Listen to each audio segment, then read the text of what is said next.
నాగాపూరు ఈ ప్రాంత రైతాంగానికి తీవ్రమైన గోస ఈ రహదారి ముఖ్యం. చుట్టూ 2000 ఎకరాల పొలాలు ఉన్న వరి పంట వేస్తున్న ఈ రైతాంగానికి నడవడానికి కూడా చోటు లేకుండా ఈ వర్షాకాలంలో బురదమయమైంది. దాదాపు 4 వీల్ బండి కూడా, ట్రాక్టర్ కూడా నడవలేని పరిస్థితిలో దుస్థితి దాపురించింది.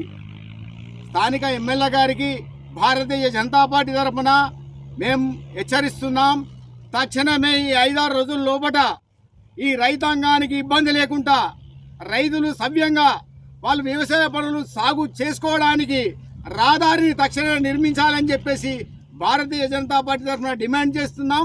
లేని పక్షంలో మీరు నిద్రావస్థలో ఉంటే భారతీయ జనతా పార్టీ తరఫున ఇదే రహదారిపై కూకుండి ధర్నా కార్యక్రమాన్ని పెద్ద ఎత్తున చేపట్టడానికి భారతీయ జనతా పార్టీ మిమ్మల్ని ఈ విధంగా ఈ రహదారి కోసం రైతాంగానికి అండగా ఉండాలని చెప్పేసి మేము డిమాండ్ చేస్తున్నాం.